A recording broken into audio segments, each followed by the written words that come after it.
Cara, você não sabe. Tô aprendendo a desenhar, fazendo aula de desenho. Caraca, cara, que legal. Aham. Já aprendeu bastante coisa? Nossa, várias técnicas. Meu, super legal. Deixa eu te desenhar. Só pra você ver como já tá ficando bom. Pô, claro, me desenhe como uma de suas francesas. Nossa, agora.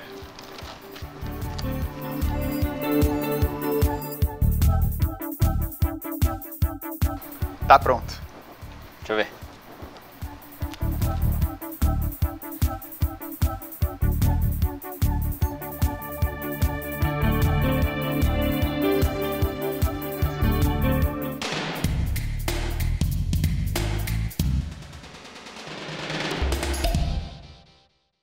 Olha só, gente, o papo do Tá Ligado vai ser muito bom, hein?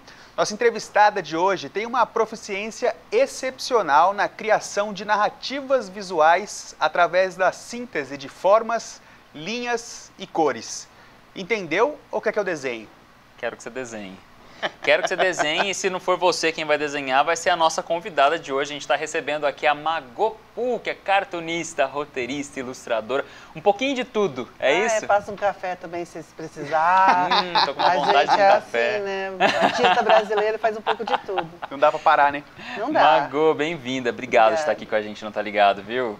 Muito obrigada pelo convite, eu fiquei muito animada, adoro vocês e vai ser muito legal essa nossa conversa. Mago que tem um trabalho super legal, bombando na internet principalmente, com seus trabalhos de ilustração, mas você, como a gente falou, faz um pouco de tudo. Então, para a gente contextualizar a galera que está assistindo sobre o seu trabalho, como é que começou? Que carreira que veio primeiro? Como é que esses trabalhos foram se entrelaçando? Dá um histórico aí breve da Mago. A gente tem tempo? Ixi, quando começa assim, vou dar uma versão resumida. Vamos dar uma versão bem resumida. Acho que como todo mundo, eu comecei desenhando desde criança, aquela coisa na minha época, adoro falar assim, já puxa a idade, mas a gente pegava muito o almanaque da Turma da Mônica, que vinha nas férias, e eu adorava reproduzir todas as ilustrações, cresci lendo o Maurício de Souza, outros tipos de quadrinho também, mas muito Maurício de Souza. Então, sempre soube que, a minha família, pelo menos, sempre soube que eu desenhava alguma coisa. O meu desenho já se destacava dos desenhos, eu até dó da minha irmã, que ela desenhava também, não ia pra geladeira. E ir pra geladeira, pra porta da geladeira, era sinal que você estava sendo reconhecida. Claramente uma filha favorita aí, né? Não sei se era favorita, mas as artes pelo menos eram, porque eu falo assim, que a primeira exposição que eu fiz na vida foi a porta da geladeira dos meus pais, né? Então, ali começou a questão de ser vista como ilustradora. Depois, foi passando os anos, eu demorei um pouco para voltar para desenhar, porque como venho de uma família muito simples, a gente teve que começar a trabalhar muito cedo, eu trabalhei com 14 anos, já carteira assinada. E aí o desenho ficou secundário por conta da necessidade de fazer com que eu tivesse que trabalhar e estudar, e era muito puxado. Aí com uns 20 e poucos eu comecei a fazer quadrinhos de novo. Fazer personagens, mas nada sério. Eram umas coisas que eu fazia assim, criava personagens baseados em pessoas que moravam no meu bairro, fazia uma charge aqui, mas muito ruim, assim. Na época um traço muito... Mas já com essa visão de fazer um paralelo entre a sua arte e aquilo que você estava observando ao seu redor. Sim, sim. Sempre essa necessidade, né, de ficar se expressando de alguma forma. Como eu não tenho talento musical, eu vi ali na arte uma forma de eu desenhar, pelo menos, uma forma de eu colocar um pouco da minha personalidade e também me conhecer. Acho que há 20 e poucos anos a gente ainda está meio se situando no mundo. Aí quando foi com uns 20, sei lá, uns 25 e tal, comecei a ter a primeira chance, que foi na MTV como cartunista. Antes disso, eu já tinha feito um trabalho com o Instituto Nina Rosa, eu era vegetariana na época, e eu fiz durante um ano, assim, uma colaboração com eles também. Aí, em 2008, começou essa ideia, tipo assim, poxa, isso pode ser uma profissão. As pessoas estão querendo me pagar para fazer desenhos, e aí eu comecei a entender que, olha, isso é uma profissão, eu não precisava ficar tão focada em ter que trabalhar em outros empregos para fazer isso, que eu poderia ter algum tipo de remuneração. Mas foi uma jornada longa até chegar aqui, resumindo. E é legal a gente ter essa valorização do seu trabalho. O trabalho da Mago, inclusive, é um trabalho muito legal. E a gente separou algumas imagens para mostrar aqui de algumas das artes já criadas por ela. Ô Mago, a gente está vendo aí, você trabalha bastante essa temática do feminino, do feminista, né? Movimento Isso. feminista mesmo, da aceitação do próprio corpo. Como é que é essa linguagem que você gosta de trabalhar nas suas obras? Esse que, na verdade, ela é baseada numa música de uma banda chamada FBC, que eu sempre penso, assim, na questão de querer ver coisas que eu não vi quando eu era mais nova. Tipo, eu não via mulheres gordas sendo retratadas de uma maneira gostosa ou de uma maneira positiva. Sim. Era sempre ligada à doença, sei lá, à preguiça. E aí eu falei, poxa, eu tenho uma arma poderosíssima na minha mão, que é desenhar, e eu quero retratar mulheres como eu, que sou gorda, mas sou uma mulher empoderada, sou uma mulher que me amo, que quero me ver, que tem os dias ruins. Que tem dias ruins, aí tem também essa parte dos quadrinhos mais reflexivos, tem os quadrinhos mais, quando a gente está ali, né, o período da pandemia foi muito difícil, né, a gente sabe, então acho que foi aquele momento de dar uma trabalhada interna, olhar para dentro, aí a música é uma coisa que está sempre presente também na minha trajetória e em tudo que eu faço. Eu vi que você fala muito através da música também, muito. Né? Ali, isso aqui eu achei genial. Falando em música, né? A gente misturou Zeca Pagodinho com Nirvana, sensacional. Eu sou apaixonada por essas duas referências, o Zeca Pagodinho, eu vou de um Zeca Pagodinho para um Nirvana, assim, rapidinho. Numa pincelada. Muito rápido. Os vizinhos às vezes acham que é meio problemática a minha lista, mas música é um negócio que pra mim assim faz todo sentido misturar com quadrinhos e... Totalmente. Inclusive você falou agora há pouco que você, uma das suas primeiras portas abertas foi na MTV, que é uma emissora que justamente trabalha a música, né? Deveria, né? Bom, a proposta principalmente, né? No começo, não sei, hoje eu confesso que eu não tenho acompanhado muito a programação da MTV, mas na minha adolescência eu assistia muito, e eram aqueles programas Disque MTV. Era demais. Tinha tudo focado em música, né? Demais. Mas tinha isso da ilustração, tinha animação, tinha até alguns desenhos. Eles tinham os personagens dos super-heróis baseados nos VJs da época. A Mega Liga de VJs Paladinos. Opa! Esse, eu acho assim, que nessa época a MTV tava assim, muito espaço para outros tipos de arte, também com outros tipos de linguagem, na real. Então veio as animações, veio os desenhos, aí tinha essas charges que eram que eu fazia no Overdrive, e era 2008, sabe? Tipo, era tudo mato na internet, literalmente. Então a gente estava fazendo conteúdo já em 2008 e eu acho que a música sempre foi o tema principal das charges. E você fazendo essa ligação entre os dois assuntos, com certeza, né? Sim, pra mim não era trabalho, era uma diversão, imagina.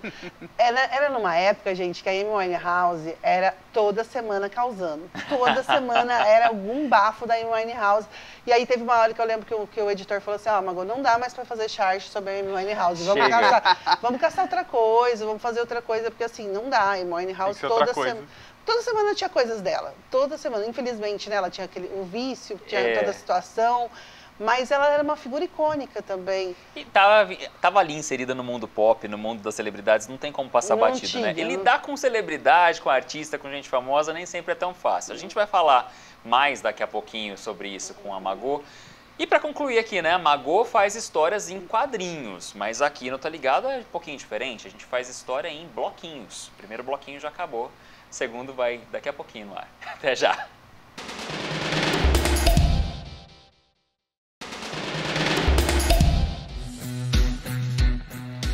Tá Ligado de volta e hoje recebemos a Magô Poo, roteirista, cartunista e tudo mais, né, Magô? Eu vi que você, a sua profissão, ela permitiu que você conhecesse pessoas famosas também, né? A gente estava falando da MTV agora, mas tem uma série do Globoplay que você está participando também, né? É verdade. Eu acho que aqui a gente acaba tendo uns acessos assim, a lugares que você não imagina, né? Uma vez que você joga os dados ali e fala assim, agora eu vou começar a trabalhar com isso, eu vou começar a me expor enquanto cartunista, enquanto ilustradora, aparece todo tipo de trabalho e aí apareceu essa consultoria, né? Que seria aulas de ilustração para um ator que vai fazer o papel do Betinho. Temos uma foto, inclusive, vamos dar uma olhada aqui no nosso telão. Humberto Carrão. Gente, eu sofri muito para fazer ela. Que difícil trabalhar, né, do lado dele. É difícil mesmo, se concentrar ali, ser profissional. Mas ele é um querido, assim, super profissional, de verdade. Só pra ver se eu entendi direito, o Humberto vai fazer na série um personagem que também é cartunista, é isso? Isso, ele vai fazer o irmão, a série vai ser sobre o Betinho, que era um sociólogo dos anos 90, combateu a fome, foi super importante para o cenário nacional, mas aí o Humberto Carrão vai fazer o irmão dele, que é o Enfio, que foi um grande cartunista do período da ditadura, inclusive ele sofreu muito com isso. Eu tenho vários livros, eles têm personagens emblemáticos da época da ditadura, que conversavam muito com aquele período da história. E aí eu tinha que ensinar ele a fazer o traço do Enfio, que parece ser uma coisa simples, porque é um traço que não tem tantos detalhes, não é tão rebuscado, mas ele é de uma genialidade muito grande. Então, reproduzir esse quadrinho, reproduzir esse traço em poucas aulas, para uma pessoa que não desenha, era um pouco um desafio mesmo, sabe? E esse desafio, inclusive, de trazer um traço que se assemelhe ao trabalho de uma outra pessoa para ficar parecido, difícil, né? E é muito característico. O trabalho do Enfio, se você olhar qualquer ilustração, você vai saber que é do Enfio, assim. Ele tem um traço muito característico. É difícil você não perceber que é o trabalho dele. Então, a gente tem que fazer aprender do zero a desenhar um traço de alguém que é genial, é muito difícil. Mas eu acredito assim, né? Como ele é muito profissional, o Humberto se dedicou, assim, ele fez ele fez centenas de vezes o mesmo personagem, treinando o traço, soltando a mão, até a hora que ele desenhou mesmo. Tem até fotos depois dos desenhos finais. E a gente chegou num lugar, assim, fiquei bem satisfeita. Chegaram um resultado, né? Sim. Ô, Mago, você tem essa facilidade de ver um traço de alguém e identificar mais ou menos quem é o artista, ou pelo menos ter uma noção?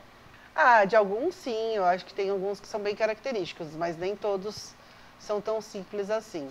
Então a Mago falou aqui pra gente, né? Dependendo do artista aí, fica um pouco mais fácil, né, de identificar quem é a pessoa envolvida naquele trabalho. Então, levando isso em consideração, é hora de jogar aqui no Tá Ligado. É claro que a Mago conhece bem as próprias influências, as influências de grandes artistas, mas agora ela vai ter que reconhecer os traços e as características de outras pessoas que trabalham com o que ela trabalha. Este é o nosso primeiro jogo, referências meramente ilustrativas.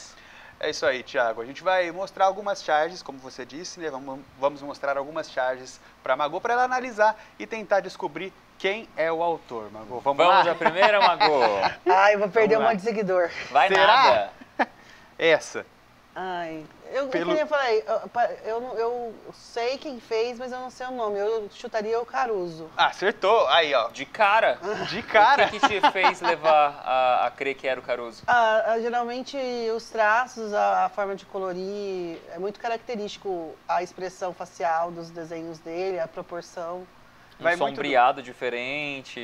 Eu acho que é muito mais assim, a feição, né, dos personagens dele tem feições meio que parecidas, assim, ele tem algumas variações de feição. Sim. Então, meio que chutei nisso. E o traço em si, né, bem fino, muito bonito. Aí foi o que eu chutei, mas não é. Mas poderia que hoje em dia, como tem muitos artistas, a gente tem as referências, né? Então, às vezes, tem artista que tem a referência do Caruso e tem um traço parecido, não igual, mas aí pode confundir a gente. Não, mas você não ficou confusa, acertou. Próxima imagem. A Laerte. É a Laerte. Nem pensou? Isso aí não precisa. Acertou de novo. A gente não entendeu, é a Laerte.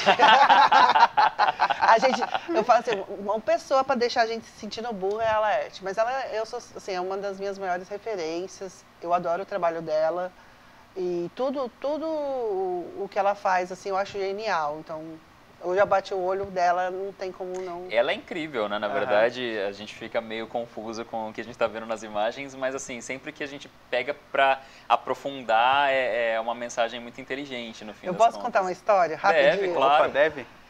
Lá em 2005, quando eu estava voltando a desenhar e fazendo os personagens, eu pus na minha cabeça, de jirico, que eu tinha que mandar os meus desenhos para a Laerte para ela avaliar. Mas isso era uma ideia de jirico por quê? Porque você não sabe o que ela falou. Ela respondeu? Ela respondeu, porque ela é ótima, ela sempre responde. Ela responde todo mundo. Eu não sei, hoje em dia, né? Mas naquela época ela respondeu, e ela respondeu uns e-mails assim que eu tenho vergonha. Tomara que ela não esteja vendo, mas se estiver vendo, me desculpa. Eu não sou mais essa pessoa. Mas eu fazia uns e-mails idiotas para ela, assim, querendo ser engraçada, mas eu era, tipo, decadente. E aí, quando eu mostrei o desenho, ela falou assim, olha, eu acho que você deveria procurar outra profissão. Caramba! Não é muito engraçado. Mas ela estava certíssima, porque era muito ruim, não era nada engraçado. É que assim, se algum dia eu falar isso para alguém, eu acho muito difícil, porque eu acho são coisas pesadas. Eu acho que ela falou porque ela realmente eu acho que eu tenho um e-mail até hoje dela me dando ela praticamente me gongou, né? Mas foi muito importante naquele momento, porque para mim ela estava aqui. E aí eu entendi que eu tinha um caminho muito longo ainda para eu chegar aqui. E não serviu como um balde de água fria, pelo visto. Você acabou tomando isso como algo a se apegar para continuar nessa busca por profissionalizar. Tomei um porre, talvez, um dia, fiquei mal. Mas isso depois, quem é que vai te julgar? Passaram-se alguns meses, assim, de eu ficar digerindo isso. Eu falei, bem, eu não consigo fazer outra coisa senão desenhar. É ruim, mas é meu. Então eu vou fazer do meu jeito mesmo, é ruim, não tem graça, mas vamos fazer. É o que eu tenho. É tipo assim, o que eu sei fazer é ruim, não tem. É a minha característica naquela época, tá, gente? Bom, hoje você sabe que não é ruim, né? Hoje ainda é ruim, mas ele já foi pior. Não é ruim. Se fosse ruim, o Magopool não estava aqui neste programa. Não, é brincadeira. Boa. Hoje é bom, hoje é bom, hoje é bom. Mas é que o artista sempre insatisfeito, autocrítico, então... Eu gosto muito de lembrar dessa história da Laerte, que ela deu essa gongada em mim, mas foi um momento importante para eu entender assim, não é assim. Manda uns rabiscos para um artista genial e você vai ter... Ela vai falar, vai, maravilhosa, nossa, você desenha muito. Se ela tivesse falado isso, gente, eu nunca teria evoluído até aqui. Exatamente. E hoje, com certeza, tem pessoas que veem os seus trabalhos e sabem reconhecer também pelo conteúdo, pelo seu jeito de trabalhar, que é uma obra da Magô. Vamos para o intervalo? Vamos, Thiago. Agora não tem um trocadilho tão bom como o seu preparado aqui. Aí isso a gente vai pro intervalo e já volta.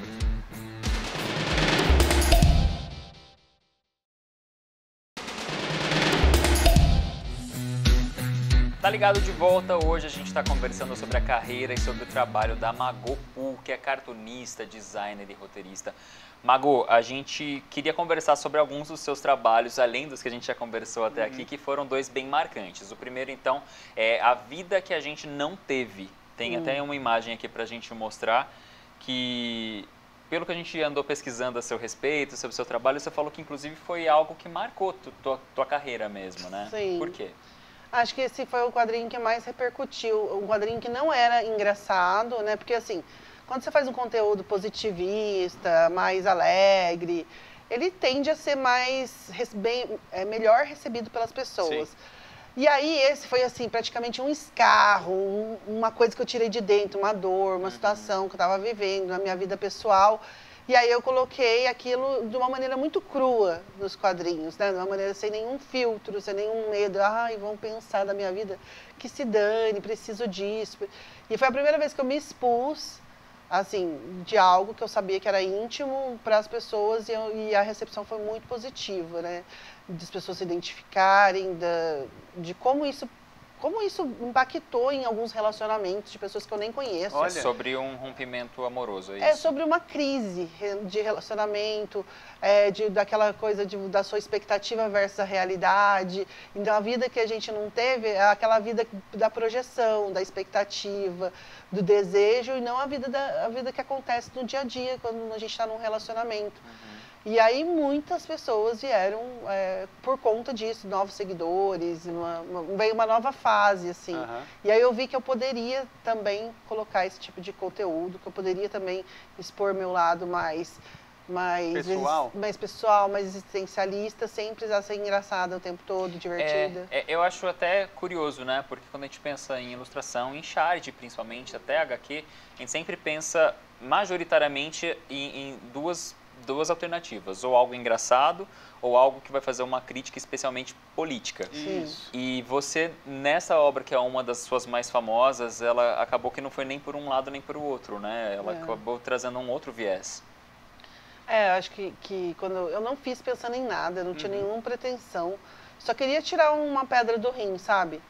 E aí, quando eu fiz, eu falei, às vezes tem vários desenhos que eu faço e eu não publico, porque eu vou lá, não, isso aqui é muito íntimo, não sei. Mas aí depois de um tempo eu comecei a entender que existia um espaço ali, que bem, igual você falou mesmo, entre o ser muito divertido e o ser político, do ser existencial, quem eu sou, minhas mazelas enquanto ser humano, minhas dores. Eu posso falar um pouco sobre eu ser mulher, sobre eu ser, às vezes, ter dependência emocional de alguém, ou eu ser uma pessoa insegura, ou eu ser uma pessoa sem autoestima. Eu posso jogar os podres também, porque não dá para viver de Instagram, daquela coisa de minha vida é perfeita. E aí foi uma forma, acho que foi a primeira vez que eu falei assim, minha vida não é perfeita e nós vamos conversar sobre isso.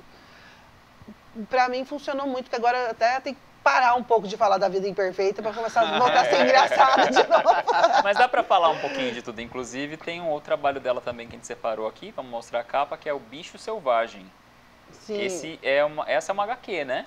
Essa é a minha primeira HQ, ela é considerada graphic novel, que ela é uma categoria de história mesmo, né? Então, uma história com começo, meio e fim.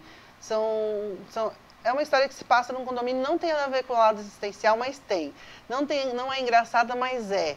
Não é política, mas é. Então, tipo assim, ela é tudo e ao mesmo tempo ela não é nada que prevaleça há muito tempo. Então, ela é um nuance de coisa, mas a história se passa num condomínio de casas, inclusive assistindo televisão, vendo um jornal local, na hora do almoço, que eu tive um insight que tinha em Jacareí, estava tendo um grupo de moradores denunciou que tinha um animal solto lá.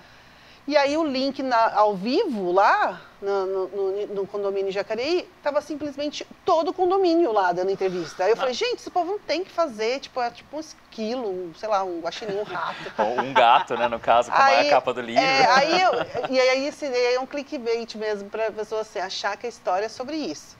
Então, a história se passa num condomínio nesse mote, eu peguei e falei assim, essa referência do jornal, e falei assim, vou criar uma história em cima disso. Ela se passa daqui a uns anos, não necessariamente em 2023, mas daqui a alguns anos, onde as pessoas já têm algumas coisas mais legalizadas na cabeça delas. E por que disso? Porque lá, quando você vai terminando a história, você vai entendendo aonde que ela vai te levar. Mas esse grupo de moradores suspeita que tem um bicho selvagem à solta, e eles começam a história começa na reunião de condomínio, onde eles decidem o que fazer com relação a esse bicho que eles não sabem o que é. Mas eles têm suspeitas e tal. Então tem um grupo que vai querer ligar para o IBAMA, para as zoonoses e resolver isso de uma maneira mais, né, com burocracias e tal. E tem um grupo que pega uma arma e fala, vamos matar o bicho, seja lá que bicho for. E a história vai conduzindo você até um lugar onde você vê que essas pessoas, quanto mais elas se sentem ameaçadas por essa possibilidade de um bicho, mais elas também ficam selvagens. Então, essa selvageria vira o grande pano de fundo, assim, embora a história vai te levar para um lugar que não é tão óbvio assim, você vai questionando essa questão dos moradores, né? Tipo assim, do comportamento deles. O quão selvagem também eles vão se tornando a partir do momento que eles vão tendo medo desse bicho. E aí uma história assim, bem diferente do que eu faço, porque ela é uma crítica social, ela vem toda nessa onda de contar uma coisa através de uma analogia, e reflete muitos tempos de agora, que a gente vive numa linha bem tênue entre selvageria e civilização. Eu acho que falta muito pouco para as pessoas serem selvagens, ainda assim você vê muita selvageria acontecendo, principalmente com grupos minoritários. Então, assim, eu peguei tudo isso aí e tentei fazer uma história de um condomínio e tal, contando com essa subjetividade. Embora o final seja muito, não vou contar. Por favor, mas segura isso daí. O final ele é bem diferente do que as pessoas vão lendo, vendo gatinho, vai achando que é uma história sobre gato, mas não é para criança. Vale deixar isso claro. Fique claro. Mago, a gente está caminhando para o fim do nosso programa. Quero agradecer muito você por ter vindo até aqui. Agora vamos esperar para ver o que a Mago vai falar a respeito do Tá Ligado, né, gente? Será que vem sair uma charge de menstruação sobre a gente também? Eu dei uma sugestão para ela, mas vou deixar. Vamos esperar. Guardadinho, quem sabe. Vai Mago, vir. obrigado. Obrigadão. Vambora? Obrigada Bora. a vocês. Gente, obrigado mais uma vez e até a semana que vem, hein? Tchau.